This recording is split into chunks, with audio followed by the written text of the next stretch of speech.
कुछ बहुत ही बड़ा इंसिडेंट हो तभी आप खींच सकते थे। तो फिर उस पर्टिकुलर बंदे ने ये जवाब दिया कि आगे चल के ट्रेन की पटरी टूटी है। तो फिर लोगों ने पता करने की कोशिश करी और ये बात सच थी, आगे ट्रेन की पटरी टूटी थी। फिर लोगों ने पूछा तुम्हें पता कैसे चला, तो उन्हें आवाज से पता चला ट्रेन की आवाज बदल गई थी कुछ। वो कौन थे?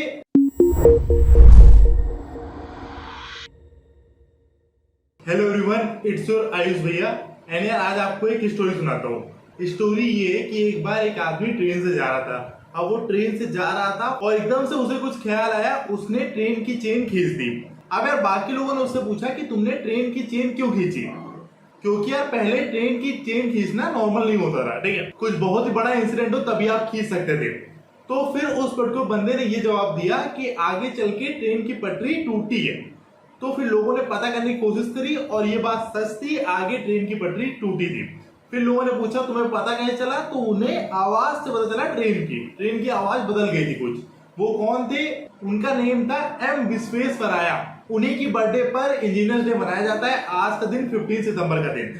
आज की वीडियो थोड़ी अलग होगी। आप किसी भी फील्ड के हो, आपके कोई ना कोई रोल मॉडल जरूर होंगे। तो ऐसे आप किसी भी फील्ड के हो, आपने जरूर सोचा होगा उस पर्टिकुलर फील्ड के टॉप 1% में आने की। और आज इंजीनियर्स डे के मौके पर हम लोग जो टॉप इंजीनियर्स हैं उनकी जर्नी आपके साथ शेयर करेंगे, कैसे वो लोग इस पर्टिकुलर स्टेज पर पहुंचे। तो यार चलो आज की वीडियो शुरू करते हैं। आज की वीडियो मेनली मैं 3 सीईओ की जर्नी आपके साथ शेयर करूंगा, कैसे ये नॉर्मल इंजीनियर से top product based company, top tech giants के सीईओ बने, ठीक है। उससे पहले यार एक लर्निंग है जो सब में कॉमन है, वो ये है कि सबकी जर्नी, जितने भी मैंने सीईओ देखे, जितने भी मैंने सीईओ की जर्नी रिसर्च करी, सबने मेनली पहले इंजीनियरिंग करी है, उसके बाद मास्टर्स करी है अमेरिका से, ठीक है। ये एक लर्निंग थी जो मैंने सोचा आपके साथ डिस्कस करें, ठीक है। चलो यार वीडियो शुरू करते हैं। वीडियो पसंद है तो वीडियो को लाइक करना। सबसे पहले बात करते हैं इंडिया के फेवरेट इंजीनियर की, जो कि है सुंदर पिचई सर। तो यार सुंदर पिचई सर के बारे में बात करने से पहले एक चेंज जो सबसे बड़ा वो लेकर आया, वो ये था माइंडसेट का चेंज। पहले सबको लगता था कि एम्प्लॉय बनके कोई भी उतना पैसा नहीं कमा सकता,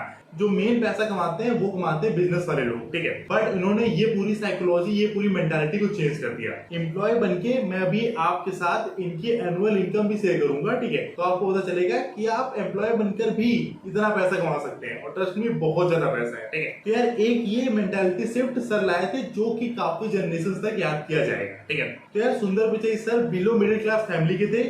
इन्होंने अपनी इंजीनियरिंग करी थी आईआईटी खड़गपुर से, आई होप ये आपको पता होगा। उसके बाद इन्होंने मास्टर्स करी थी अमेरिका से, ठीक है। और ये भी इतना आसान नहीं था, इसमें भी काफी लर्निंग्स थी। पहली लर्निंग ये थी कि इनकी पूरी फैमिली एक ही स्कूटर पर चलती थी, इससे आपको पता चलेगा इनकी फाइनेंशियल कंडीशन उतनी सही नहीं थी।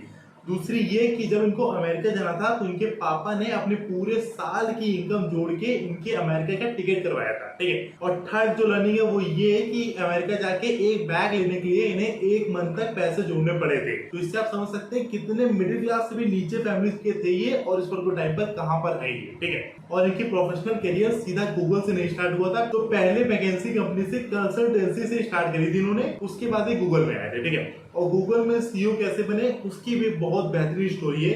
काफी रीजन है यार, बट जो मेन इंपॉर्टेंट रीजन है वो मैं आपको बताता हूँ। मेन इंपॉर्टेंट रीजन ये है कि पहले गूगल डिपेंडेंट था माइक्रोसॉफ्ट पे। माइक्रोसॉफ्ट का ब्राउजर था जिसका नेम था इंटरनेट एक्सप्लोरर, जो इस पर टाइम पे खत्म हो चुका है, ठीक है। उस पर टाइम पे माइक्रोसॉफ्ट का जो इंटरनेट एक्सप्लोरर है ये बेस्ट ब्राउजर था, और इसमें जो सर्च इंजन यूज किया जाता था वो गूगल का था, ठीक है।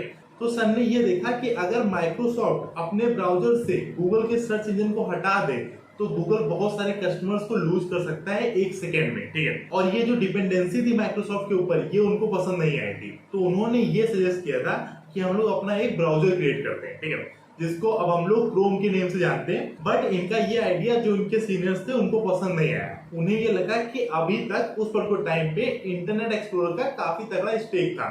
तो उन्हें लगा कि अब नए कस्टमर को एक्वायर करने में काफी मुश्किल होगी, क्योंकि इंटरनेट एक्सप्लोरर के पास काफी ज्यादा स्टेक था, काफी ज्यादा कस्टमर्स थे, ठीक है। बट यार जो गूगल के फाउंडर्स थे उन्हें ये आइडिया बहुत सही लगा। उसका मेन रीजन यार ये है कि हमेशा गूगल का कोई भी प्रोडक्ट हो, कुछ भी हो गूगल का, वो हमेशा कभी भी पहली चॉइस नहीं रहा है। पहले कोई चीज हो चुकी है, उसके बाद गूगल ने वो चीज करी है और वो पूरी मार्केट को डिस्टर्ब कर दिया है। सेम यही चीज क्रोम में भी हुआ, सेम यही चीज ब्राउजर में भी हुई। गूगल ने बनाया क्रोम ब्राउजर, और उसके बाद आप इस पर टाइम पर देख सकते हैं इंटरनेट एक्सप्लोरर कहां पर है और क्रोम ब्राउजर कहां पर है, ठीक है। तो यार जैसा कि सुंदर पिचई सर सोच रहे थे ऐसा ही हुआ। माइक्रोसॉफ्ट ने सर्च इंजन जो गूगल था उसको हटा के बिंग ले आया वो, ठीक है। और एक ही दिन में 3 मिलियन कस्टमर्स को लूज कर दिया गूगल सर्च इंजन ने। तो यार ये पहला रीजन था जब सुंदर पिचाई सर को लोग काफी प्रोमिनेंट लीडर की तरह देखने लगे, क्योंकि जो उन्होंने आगे का सोचा और अपने आइडिया दिया जो कि आगे चल के इस टाइम पे काफी बेहतरीन रहा यार गूगल के लिए। अब यह बात करते हैं इनकी एनुअल इनकम की, जो कि 2019 में शेयर्स को जोड़कर थी वो थी $280 मिलियन। अगर आप इसको इंडियन रुपीज में कन्वर्ट करेंगे तो ये है 2000 करोड़ रुपए। ठीक है, तो यार ये थे अपने फर्स्ट इंजीनियर जिन्होंने मेंटालिटी चेंज कर दी इंजीनियर्स की। अब बात करते हैं सेकंड मोस्ट इंपोर्टेंट इंजीनियर की, जो कि थे सत्या नडेला सर। तो यार सत्या नडेला सर को स्टार्टिंग से ही क्रिकेट में बहुत इंटरेस्ट था, बट इनकी जर्नी ऐसी नहीं रही। इन्होंने पहले इंजीनियरिंग करी थी मणिपाल इंस्टीट्यूट ऑफ टेक्नोलॉजी से, उसके बाद इन्होंने मास्टर्स किया था अमेरिका। ठीक है, अब जो क्रिकेट वाली स्टोरी थी वो ये थी, क्रिकेट वाली स्टोरी से ही इन्होंने लीडरशिप सीखी।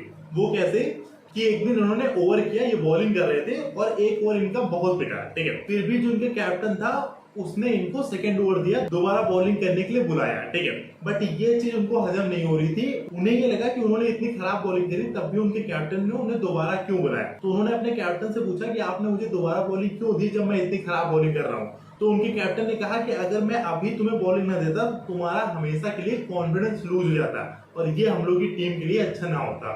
तो यार इस पर्टिकुलर एक्सपीरियंस से सत्या नडेला सर ने लीडरशिप की क्वालिटी सीखी। ठीक है, और इसको अपने अंदर उतारने की कोशिश करी और इस पर्टिकुलर टाइम पे वो one of the best prominent leader हैं।